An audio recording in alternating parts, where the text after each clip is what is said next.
My name is Millie Fontana. I'm 23 years old, and I am a donor-conceived child of lesbian parents. I stand here with support from all three of my parents. This is a testimony that is, safe to say, unheard of, because nobody wants to hear about the other side of the rainbow.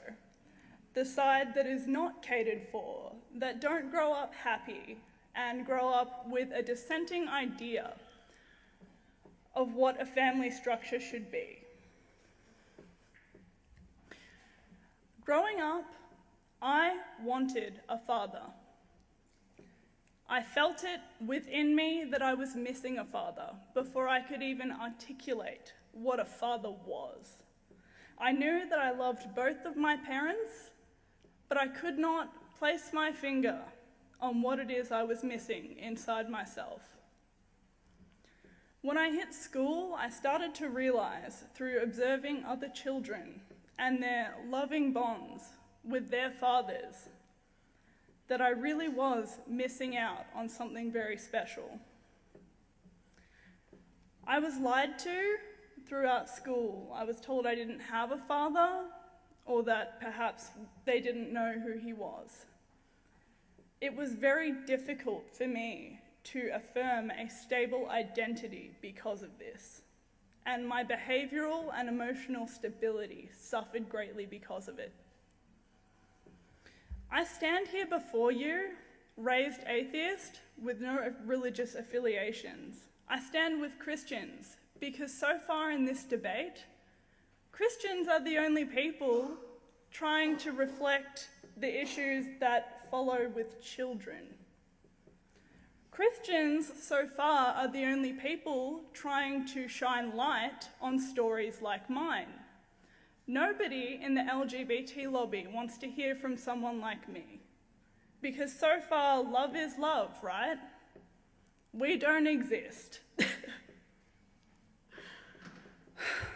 Growing up, I would look in the mirror and I would think to myself, where did I get these green eyes? Where did I get these aspects of my personality, these talents that neither of my parents in the home had? The answer to that is quite simply my father. But in reality, it's not just the father or the donor, as they like to call it. It turns out I have an uncle, I have an auntie, and I have a grandmother, along with many loving cousins. When they chose what parts of my identity were acceptable to reveal to me, they took something from me.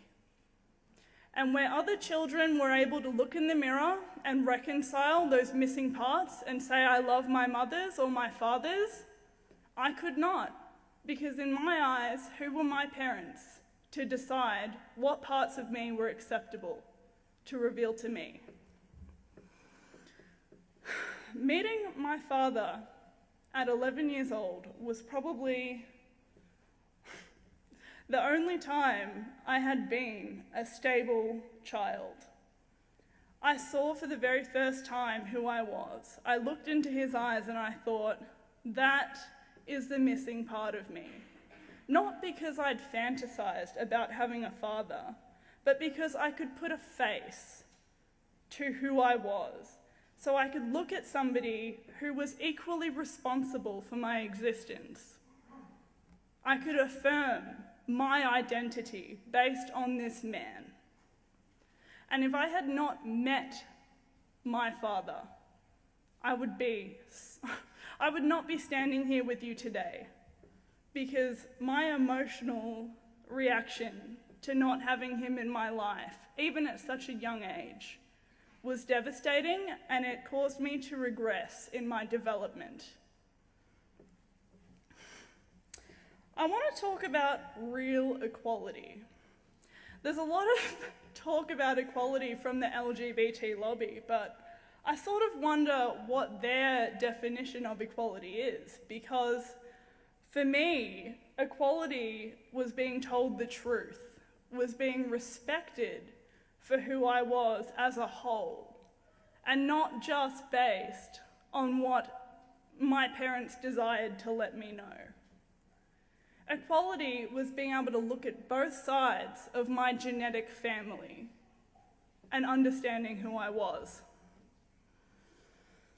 Equality is not saying that because volunteer studies of gay families and children of gays that come out with a positive outcome define it for everybody. It's completely unrealistic. I heard this lie from the LGBT back in March, saying that children don't care who their family is and that men and women are interchangeable.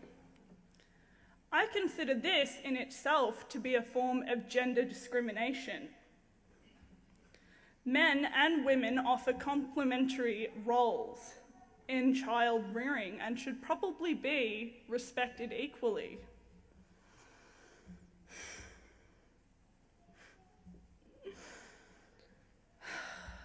It's funny the way that the gay lobby talks about homophobia. I've had stories of gay friends of mine coming to me and explaining that other gay people have called them homophobic because they would ideally prefer to raise children with a mother or a father. How utterly ridiculous. Was I homophobic when I was looking in the mirror, wondering where my father was? Was I homophobic when I looked at both of my loving parents and pleaded with them to tell me who I was? Absolutely not. But I do love all three of my parents equally.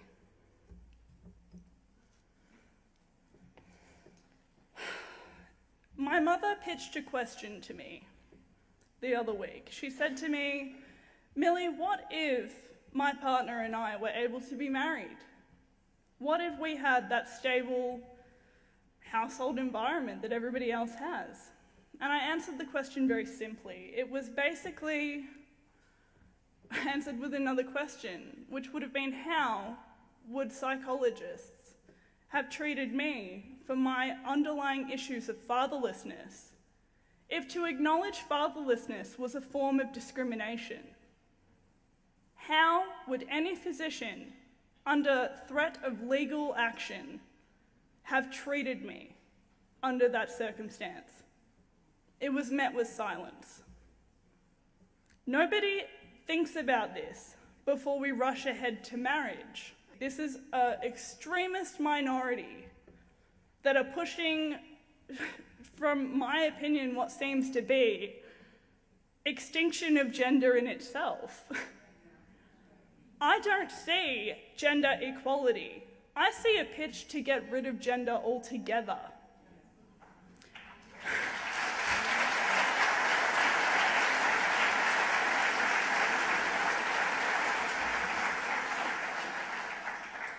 Until we as a society have a discussion that includes children like me who are not okay with parents deciding which parts are acceptable to reveal, until this discussion includes everybody who has been raised fatherless or motherless, until this discussion stops shaming children in my position for coming forward, we should not be pushing marriage through.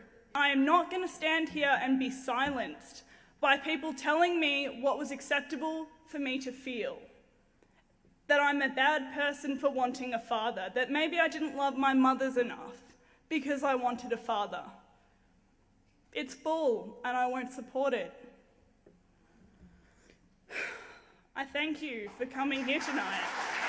Thank you, thank you, thank you.